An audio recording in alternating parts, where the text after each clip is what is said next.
हमारे assistant director sir और teaching staff, non teaching staff और नन्हे मुन्ने प्यारे प्यारे बच्चों, आज जैसे कि आप सभी को पता है आज क्या है? यस, मकर संक्रांति। तो सबसे पहले आप सभी को सर्वप्रथम मकर संक्रांति की हार्दिक हार्दिक शुभकामनाएं। जैसे कि आप सभी जानते हैं आज मकर संक्रांति है और यह त्योहार हमारे पूरे देश में बहुत ही धूमधाम से मनाया जाता है। ठीक, यह पूरे देश में ही नहीं बल्कि ये विदेशों में भी ये त्योहार मनाया जाता है। अब मकर संक्रांति हिंदू धर्म का कैसा त्योहार है? बहुत ही महत्वपूर्ण और प्रसिद्ध त्योहार है। आइए हम जानते हैं कि यह त्योहार कहाँ कहाँ मनाया जाता है। पूरे देश में इस पर्व को अलग अलग नाम से जाना जाता है। अधिकतर राज्यों में मकर संक्रांति ही इसको कहा जाता है। कुछ राज्यों में विशेषकर जैसे कि पंजाब में एक दिन पहले लोहड़ी के नाम से इसको मनाया जाता है। असम में इसे बिहू के नाम से मनाया जाता है और दक्षिण भारत में इसे पोंगल के नाम से जाना जाता है और उत्तर प्रदेश में खिचड़ी और केरल में इसे मकर विकलू और गुजरात में इसे माघी कहते हैं।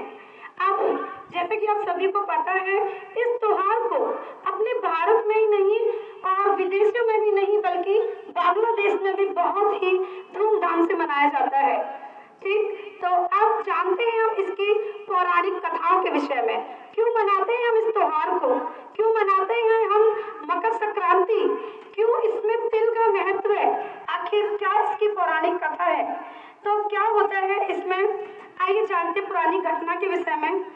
आज के दिन जो हमारे सूर्य नारायण जी हैं, आज के दिन सूर्य नारायण जी धनु राशि को छोड़कर मकर राशि में प्रवेश करते हैं और जैसे कि वो सूर्यदेव के पुत्र कौन है?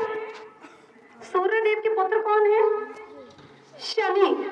सूर्य भगवान जी अपने पुत्र शनि से मिलने के लिए जाते हैं और जो कि मकर राशि के स्वामी हैं। अब मकर राशि और धनु राशि के इस मेल को ही संक्रांति के नाम से जाना जाता है। ठीक, अब देखिए तिल का महत्व क्यों है, तिल का महत्व क्यों है मकर संक्रांति पर। आज के दिन ऐसी मान्यता है कि आज के दिन भगवान सूर्य अपनी गति और अपना ऊष्मा अर्थात प्रकाश को तिल तिल करके वो बढ़ता है, इसीलिए आज के दिन तिल से बने मिष्ठानों का खाने का, बनाने का, दान देने का बहुत बहुत महत्व माना गया है। अब आज के दिन ही भगवान विष्णु ने आज के दिन भगवान शिव ने भगवान विष्णु को सुदर्शन चक्र दिया था और सुदर्शन चक्र के साथ में उनको आत्मज्ञान भी दिया था। वो आज ही का दिन था। ठीक, तो मकर संक्रांति का अर्थ क्या है? मकर संक्रांति का अर्थ है, जैसे कि एक साइंटिफिक रीजन मैं आपको बता रही हूँ, कॉन्स्टलेशन ऑफ कैप्रिकॉर्न, जिसे मकर राशि कहते हैं। खगोल विज्ञान में कैप्रिकॉर्न भारतीय ज्योतिष की मकर राशि में थोड़ा अंतर है। कॉन्स्टलेशन तारों से बनने वाला एक खास पैटर्न है जिसे पहचाना जा सके।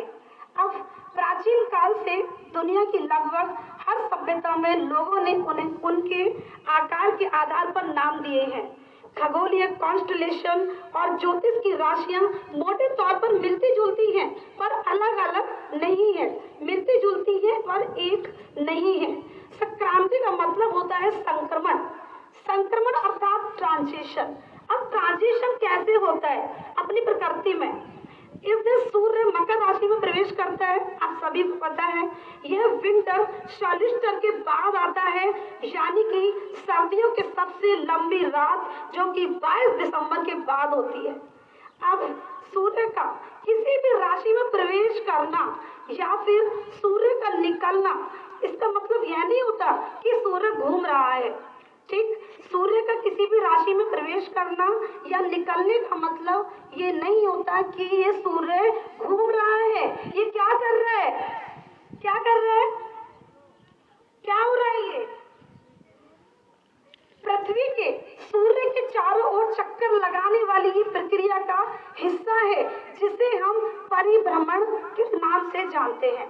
ठीक, तो धरती को सूर्य का चक्कर लगाने में कितना समय लगता है?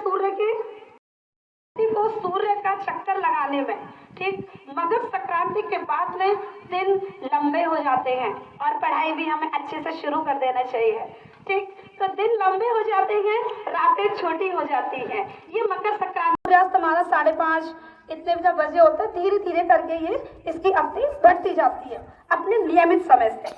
अब कुछ संस्कृत में, माघे मासे महादेवः, माघे मासे महादेवः यो दास्यति धृत कम्बलम, यो दास्यति धृत कम्बलम सा भुक्त्वा सकलान भोगान, सा भुक्त्वा सा सकलान भोगान अन्ते मोक्षम प्राप्यति। अर्थात जो आज के दिन दान करता है, दान, तप, धर्म, स्नान, तिल का दान, गौदान, स्नान और गंगा स्नान, वैसे तो दान कभी भी बुरा नहीं होता है, लेकिन आज के दिन दान जो करते हैं उसका 100 गुना फल उस बंदे को मिलता है। लेकिन धृत अर्थात घी, धृत कम्बलम, धृत और कंबल का जो दान करता है उसमें क्या होता है? उससे बंदे को मोक्ष की प्राप्ति होती है। ठीक, तो यही हो गया हमारा ये।